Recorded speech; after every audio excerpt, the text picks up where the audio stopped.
Hello दोस्तों, मेरा नाम है CAP Sharma. Welcome to YouTube channel. तो आज हम देखने वाले हैं कि आप आईटीआर 1 कैसे फाइल कर सकते हैं। ऑनलाइन फैसिलिटी शुरू हो चुकी है गवर्नमेंट के थ्रू।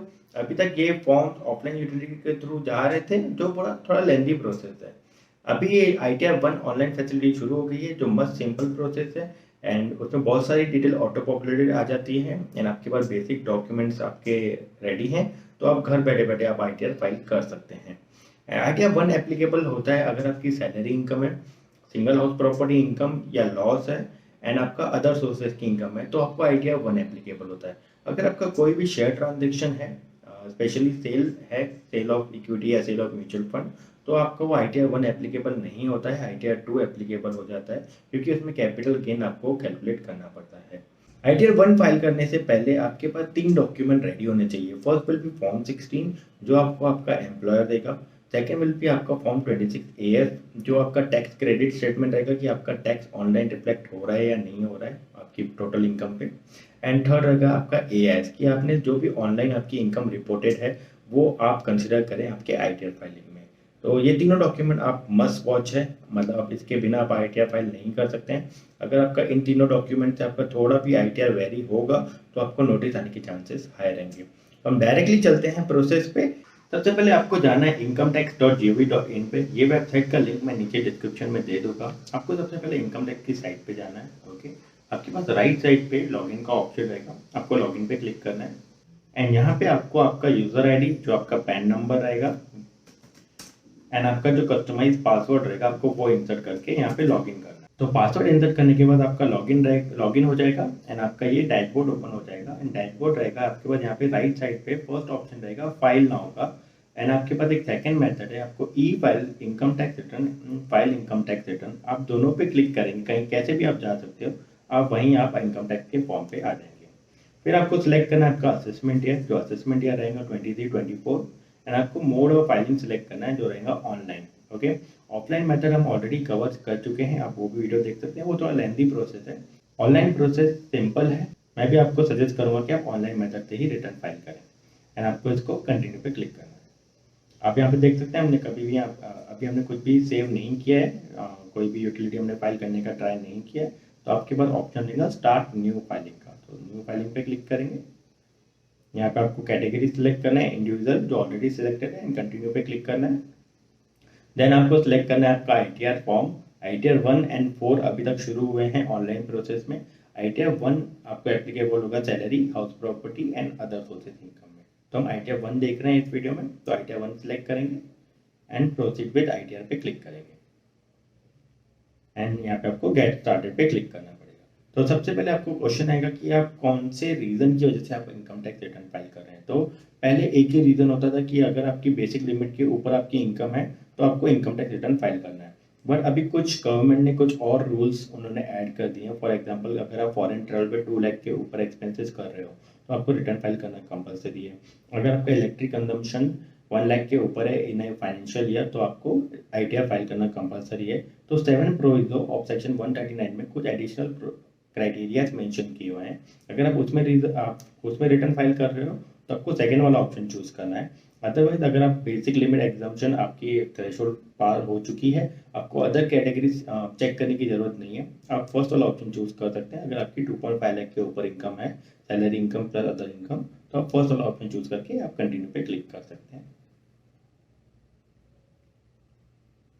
ओके, तो जैसे आप कंटिन्यू पे क्लिक करेंगे, आपका इनकम टैक्स फॉर्म ओपन हो जाएगा। टैब वाइज आपके यहाँ पे ऑलमोस्ट 5 टैब्स रहेंगे, जो आपको फिल करने हैं 1 बाय 1। सबसे पहला इंफॉर्मेशन रहेगा आपका पर्सनल इंफॉर्मेशन, जिसमें आपका बेसिक डिटेल ऑटो पॉपुलेटेड आ जाएगा। आपको सिर्फ उसको क्रॉस चेक करना है। एंड अगर आपको उसको कुछ चेंज करना है या एडिट करना है, तो आप उसको एडिट भी कर सकते हैं। आपको सिर्फ चेक करना है कि आपका name, PAN number, Aadhaar number, date of birth, contact number, email ID, all will be it is auto populated. Okay, तो आप यह बेसिक डिटेल्स कंफर्म करने के बाद आपके पास नीचे ऑप्शन रहेगा नेचर ऑफ एम्प्लॉयमेंट। तो नेचर ऑफ एम्प्लॉयमेंट में वेरियस ऑप्शन है, सेंट्रल गवर्नमेंट, स्टेट गवर्नमेंट। आपका जो भी कंपनी है, जो आपका एम्प्लॉयर है, वो आप कौन सी कैटेगरी में फॉलो होता है, आपको वो यहाँ पे सिलेक्ट करना है। अगर आप प्राइवेट कंपनी में जॉब कर रहे हैं, तो आपके यहाँ पे प्राइवेट कंपनी का टैब नहीं रहेगा, आपको यहाँ पे अदर्स सिलेक्ट करना है। ओके, एंड आप उसके अदर सिलेक्ट करने के बाद, जैसे हमारा प्राइवेट कंपनी है, आपको यहाँ पे सिलेक्ट करना है फाइलिंग सेक्शन। तो अभी हम ओरिजिनल रिटर्न फाइल कर रहे हैं। ओरिजिनल रिटर्न फॉल होता है सेक्शन 139(1) में, जो ऑलरेडी सिलेक्टेड है, एंड इसमें हम कुछ भी चेंजेस नहीं करेंगे। आप और ड्रॉप डाउन आएंगे, देन आपसे वो डिमांड करेगा कि आप न्यू रिजिम में जाना चाहते हो या नहीं जाना चाहते हो। तो न्यू रिजिम्स के मैं बेनिफिट्स यहाँ पे नहीं बताऊंगा, बट न्यू रिजिम में आपके बहुत सारे टैक्स स्लैब चेंज है। लोअर टैक्स स्लैब का बेनिफिट ले सकते हो आप। अगर आपका कोई भी इन्वेस्टमेंट नहीं क्लेम करते हो तो न्यू रिजिम बेनिफिट होता है आपको। तो हम यहाँ पे नहीं सिलेक्ट कर रहे हैं क्योंकि हमें डिडक्शंस क्लेम करने हैं। ओके, देन हम और नीचे जाएंगे, देन वो आपको डिमांड करेगा बैंक डिटेल। आपका एक bank detail, bank account number, IFSC code and उसका जो भी नया नेम ऑफ बैंक रहेगा वो यहाँ पे अपडेट होना कंपलसरी है। विदाउट इसके आप आगे बढ़ नहीं सकते हो। तो अगर आपका यहाँ पे कोई भी बैंक अकाउंट नहीं है तो आपका ऐड का ऑप्शन आएगा और वहाँ पे एक बैंक डिटेल आप ऐड कीजिए एंड आप उसको सिलेक्टेड फॉर रिफंड पे क्लिक करके आप उसको मूव फॉरवर्ड कंफर्म पे क्लिक कर सकते हैं। ठीक है, तो आप देख सकते हैं हमारा पर्सनल इंफॉर्मेशन कंफर्म मतलब टिक हो चुका है, हमने वो इंफॉर्मेशन फिल कर दी है। अब हम जाएंगे ग्रॉस टोटल इनकम पे। तो ग्रॉस टोटल इनकम में आपकी जो भी इनकम रहेगी आपकी कैटेगरी की, वो उसका डिटेल आपको फिल करना पड़ेगा। हम नीचे आ जाएंगे, हम इसको स्किप कर देंगे क्योंकि इसका डिटेल हम नेक्स्ट टैब में भी फिल कर सकते हैं, तो वो सिंपल प्रोसेस में आपको बता दूँ। ओके, तो सबसे पहला टैब रहेगा आपका इनकम फ्रॉम सैलरी। आपको यहाँ पे एडिट पे क्लिक करना है। ओके, तो आपका इनकम फ्रॉम सैलरी आपको चेंज करने के लिए, अगर आपकी इनकम करेक्टली रिपोर्टेड है तो आप यहाँ पे वैसा का वैसा रहने दीजिए। मैं आपको अपना फॉर्म 16 दिखा देता हूँ। हम फॉर्म 16 से ITR फिल कर रहे हैं क्योंकि मैक्सिमम कैटेगरी उसमें ही फॉल होती है, आपको बहुत ईजी रहेगा। तो ये हमारा फॉर्म 16 है, 22-23 का आ चुका है फाइनेंशियल ईयर। हमारा सैलरी एज पर प्रोविजन सेक्शन 17(1) 12,07,981 है। तो हम यहाँ पे अपडेट कर देंगे।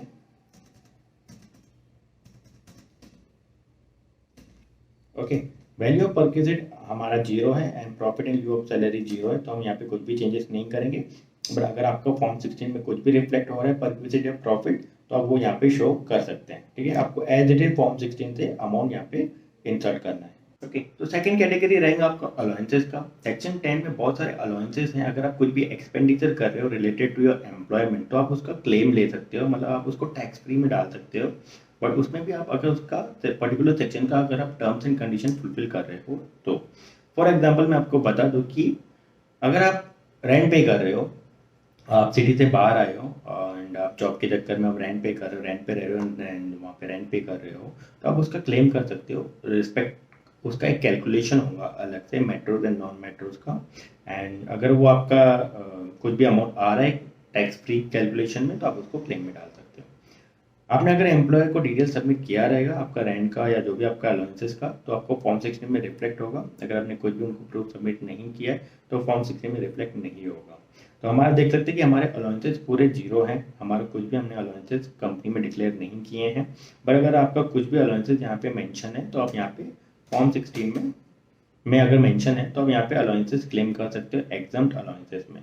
मैं आपको एक एग्जांपल के लिए बता देता हूँ कि हमारा अगर HRA अलाउंसेस है 1013A में, जो यहाँ पे 0 है, एग्जांपल हमारा 70,000 अमाउंट रहता, तो हम यहाँ पे 1013 सिलेक्ट करते, allowances to meet expenditure incurred on house rent, and यहाँ पे जो भी अमाउंट मेंशन होता है वो यहाँ पे क्लेम करते। ओके, तो हमारे केस में ये एप्लीकेबल नहीं है। ओके, तो हम इसको 0 कर देंगे एंड इसको डिलीट कर देंगे। अगर आपके केस में कुछ भी अलाउंसेस फॉर्म 16 में मेंशन है तो आप उसका डेफिनेटली क्लेम ले सकते हैं। हम और नीचे जाएंगे, यहाँ पे आप देख सकते हैं कि उन्होंने स्टैंडर्ड डिडक्शन जो गवर्नमेंट ने सारे सैलरीज एम्प्लॉयज़ को दिया हुआ है वो उन्होंने ऑटो पॉपुलेटेड लिया हुआ है, तो इसमें आपको कुछ भी चेंजेस नहीं करना है। आप देख सकते हैं फॉर्म 16 में भी आपको शो होगा। देन आपका रहेगा टैक्स ऑन एम्प्लॉयमेंट, जो प्रोफेशनल टैक्स आपका डिडक्ट होता है 2500 का, वो अमाउंट आपको यहाँ पे इंसर्ट करना है प्रोफेशनल टैक्स। तो हमारा सैलरी डिटेल पूरा फिल हो चुका है। हम इसको सेव कर देंगे। ओके, अब हम जाएंगे नेक्स्ट स्टेप पे जो रहेगा हमारा इनकम फ्रॉम हाउस प्रॉपर्टी। यहाँ पे ऑलरेडी डिटेल नहीं आ रहा है तो आपको यहाँ पे ऐड एंड एडिट डिटेल्स पे क्लिक करना है। ओके, तो यहाँ पे आपके पास टाइप ऑफ हाउस प्रॉपर्टी सबसे पहले सिलेक्ट करना पड़ेगा। अगर आप सेल्फ ऑक्यूपाइड प्रॉपर्टी रह रहे हैं कि आप वो प्रॉपर्टी खुद यूज कर रहे हैं तो आपको सेल्फ ऑक्यूपाइड सिलेक्ट करना है। अगर आपने वो प्रॉपर्टी रेंट पे दी हुई है तो आपको लेट आउट सिलेक्ट करना है। तो हमारे केस में हम फॉर्म 16 में जाएंगे, तो फॉर्म 16 में हमने हाउस प्रॉपर्टी हमारा लोन है, हमने हाउस प्रॉपर्टी बाय की है, हम वहाँ पे खुद रह रहे हैं और हमारा उस पर लोन भी चालू है, होम लोन भी चालू है, बट हमने उसका कुछ भी प्रूफ हमने एम्प्लॉयर या अपनी कंपनी को नहीं दिया, तो इसलिए यहाँ पे वो अमाउंट जीरो आ रहा है। ओके, बट अगर आपका ऐसा कुछ भी केस है कि आपके एम्प्लॉयर में फॉर्म 16 में कुछ भी डिडक्शन है जो आप क्लेम करना चाहते हो बट फॉर्म 16 में रिफ्लेक्ट नहीं हो रहा है, आप उसको आईटीआर में डायरेक्टली क्लेम कर सकते हो। ओके, मैं आपको एग्जांपल के लिए दिखा देता हूँ कि हमारा होम लोन इंटरेस्ट सर्टिफिकेट है। ओके, तो हमने पे किया है interest component 4,38,000 and principal component 94,522। Okay, तो हम जाएंगे वापस यहाँ पे, हमारा सेल्फ ऑक्यूपाइड प्रॉपर्टी, हम खुद रह रहे हैं वहाँ पे। Okay, interest payable on borrowed capital, यहाँ पे आपको इंटरेस्ट अमाउंट मेंशन करना है 438,143। ओके, तो मैं आपको बता दूं कि सेक्शन 24 के अंडर में इंटरेस्ट जो आप क्लेम करते हो होम लोन में अप टू 2 लाख एग्जम्प्ट रहता है। ओके, तो हम इसको सेव कर देंगे। आप देख सकते हैं कि amount can not exceed 2 lakh रुपए, अब इसको ऐड कर देंगे तो यहाँ पे आपको एरर आएगा, तो आप यहाँ पे सिंपली 2 लाख रुपए ही एडजस्ट इनपुट कर दीजिए। ओके, एंड ऐड पे क्लिक कीजिए।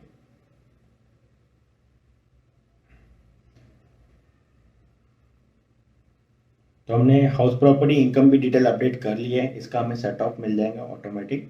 अब हम जाएंगे नेक्स्ट स्टेप पे जो रहेगा इनकम फ्रॉम अदर सोर्सेज।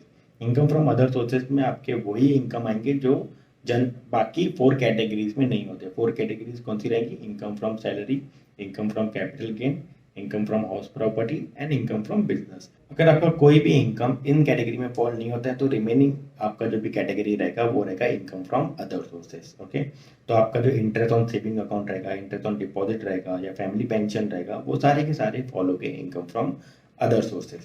हम इस पे ऐड अनदर पे क्लिक करेंगे तो यहाँ पे आपके पास टैब ओपन हो जाएगा कि अगर आपकी इनकम फ्रॉम सेविंग अकाउंट है तो आपकी उसकी इनकम आपको यहाँ पे रिपोर्ट करनी है। तो हमारा सेविंग इंटरेस्ट है। ओके, तो हम यहाँ पे अमाउंट डाल देंगे जो हमारा सेविंग इंटरेस्ट का अमाउंट रहेगा। आपको बैंक क्वार्टरली या monthly depending upon your bank आपके क्लोजिंग बैलेंस पे इंटरेस्ट पे करता है, तो वो आपको चेक करना है बैंक स्टेटमेंट में, अगर आपको ऑनलाइन रिपोर्ट नहीं हो रहा है तो एंड आपको वो चेक करना है बैंक स्टेटमेंट में, उसका आपको टोटल करना है पूरे ईयर का, वो अमाउंट आपको यहाँ पे मेंशन करनी है। हमको 8,150 रुपीज़ में मिले हैं, तो हमने सेविंग इंटरेस्ट में हमने 8150 हमने इंसर्ट कर दिया। अगर आपका कुछ भी एफडी पे इंटरेस्ट है तो आपको यहाँ पे सेकंड टैब में आपको अमाउंट डालना है, यहाँ पे यस करके आपको यहाँ पे अमाउंट डालना है एफडी इंटरेस्ट पे एंड आपको हमारा कुछ भी एफडी इंटरेस्ट नहीं तो यहाँ पे नो सेलेक्ट कर देंगे। अगर आपको कुछ भी इनकम टैक्स रिफंड पे इंटरेस्ट मिला है लास्ट ईयर के तो आपको उसका डिटेल यहाँ पे इंसर्ट करना है। 1244 जो हमने ऑटो पॉपुलेटेड आ चुका है, अगर आपके केस में नहीं आ रहा है तो आपको मैन्युअली इंसर्ट करना है। तो यहाँ पे आपके पास वेरियस ऑप्शन है, आप यहाँ पे पूरा चेक कर सकते हैं, जो भी आपका कैटेगरी है वो आपको यहाँ पे डिटेल इंसर्ट करना है। देन हम कंटिन्यू पे क्लिक करेंगे तो हमारा सेकंड टैब जो रहेगा हमारा इनकम डिटेल वो हमारा पूरा फिल हो चुका है। अब इस पे कंफर्म पे क्लिक करेंगे तो आप देख सकते हैं कि ग्रॉस टोटल इनकम हमारा पूरा फिल हो चुका है। अब हम हमारा रहेगा थर्ड टैब डिडक्शंस का। तो डिडक्शंस में आपको बहुत सारे डिडक्शंस का आप बेनिफिट ले सकते हो जो आपके टैक्स फ्री रहते हैं। अगर आपने कुछ भी इन्वेस्टमेंट किया है एंड वो आप क्लेम करना चाहते हो तो उसका आप शेड्यूल 6 में आप उसको क्लेम कर सकते हो।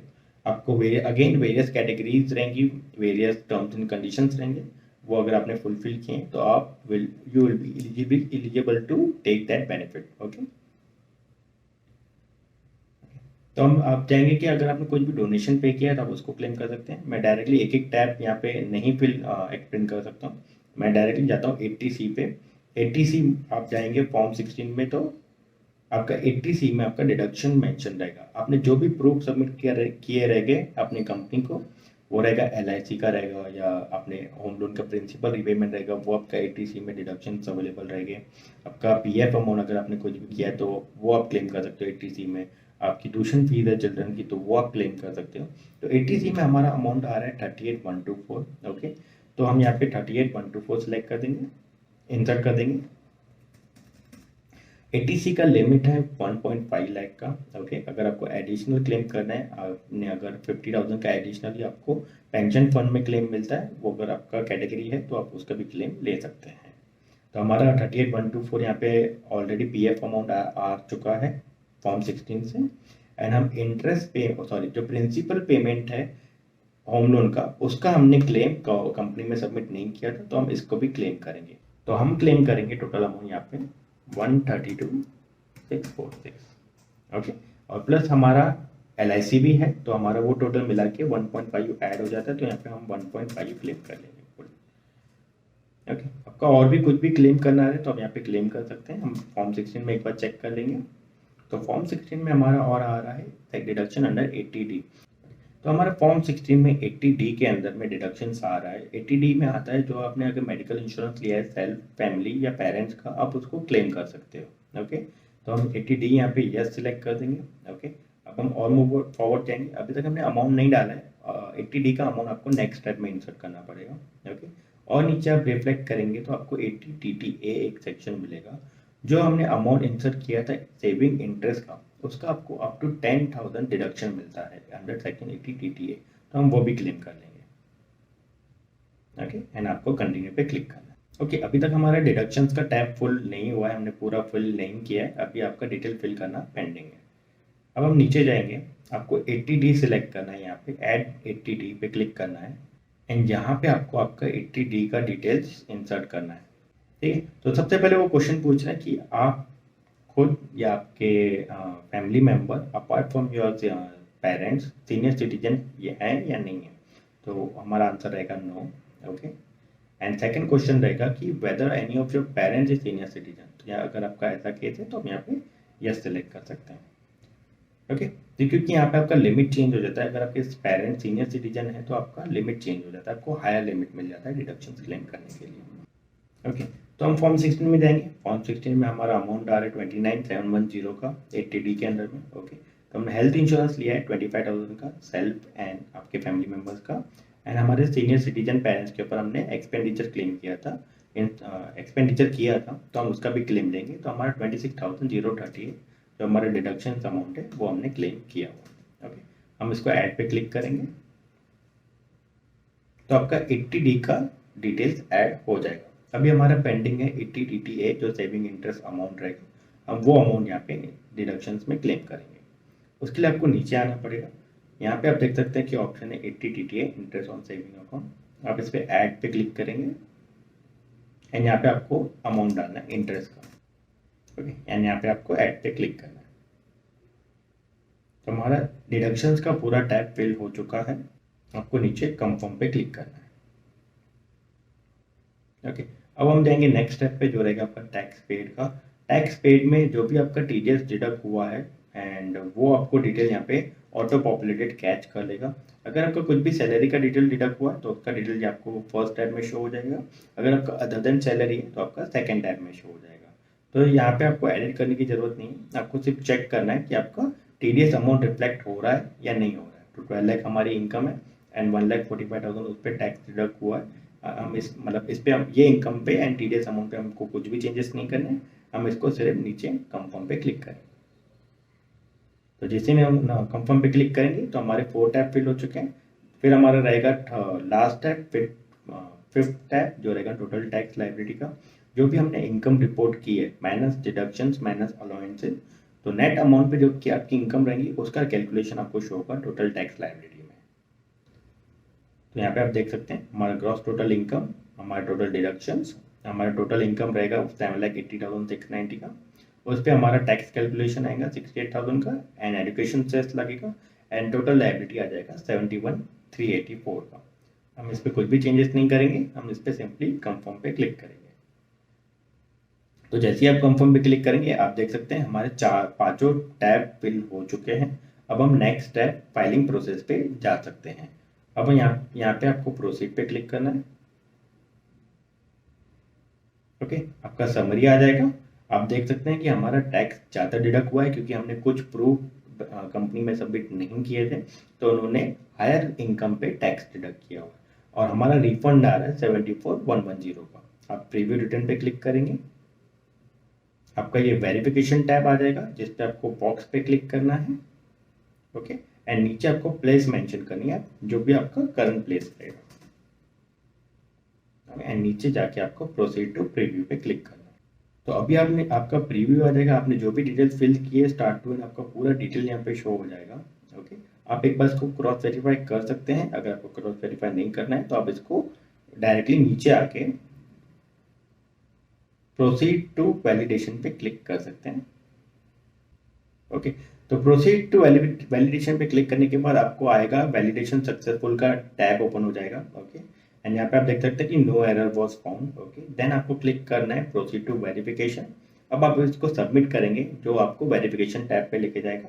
आपके पास यहाँ पे 3 ऑप्शन रहेंगे, e verify now, e verify later and verify via ITR-U। Okay, सबसे ज़्यादा सिंपल प्रोसेस रहेगा ई वेरीफाई नाउ का, या आपके पास सेकेंड ऑप्शन रहेगा ई वेरीफाई लेटर का, जो आपको 30 डेज में आपको ई वेरीफाई करना पड़ेगा, अदरवाइज आपका इन रिटर्न इनवैलिड हो जाएगा। तो हम ई वेरीफाई नाउ पे क्लिक करेंगे एंड कंटिन्यू पे क्लिक करेंगे। यहाँ पे आपके पास वेरियस ऑप्शन है ई वेरिफिकेशन करने का। आपके पास अगर DSC है तो आप डिजिटल सिग्नेचर से आप ई वेरीफाई कर सकते हैं। अगर आपके पास आधार नंबर पे मोबाइल नंबर रजिस्टर्ड है तो आप आधार OTP, जो सिंपलेस्ट ऑप्शन अवेलेबल है वो रहेगा, आधार OTP से आप इसको वेरीफाई कर सकते हैं। देन आपके पास अगर इन दोनों में ये दोनों डिटेल्स अवेलेबल नहीं है तो आपके पास ऑप्शन रहेगा कि आप EVC code, electronic verification code, net banking या बैंक अकाउंट या डीमैट अकाउंट से जनरेट कर सकते हैं। ओके, तो हम जाएंगे सबसे सिंपल मेथड से, आधार OTP से हम फर्स्ट वाला ऑप्शन सिलेक्ट करेंगे एंड देन आपको कंटिन्यू पे क्लिक करना है। यहाँ पे आपके पास एग्री करने के लिए एक ऑप्शन आएगा, एग्री कीजिए एंड जनरेट OTP पे क्लिक कीजिए।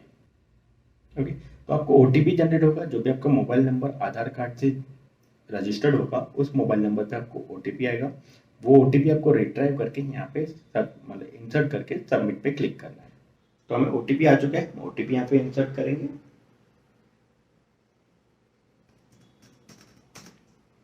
OTP जो भी आपको आया होगा वो आपको यहाँ पे इंसर्ट करना है एंड आपको वैलिडेट पे क्लिक करना है।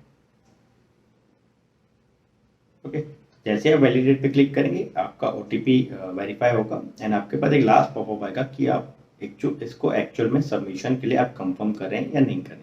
तो आपको सबमिट पे क्लिक करना है।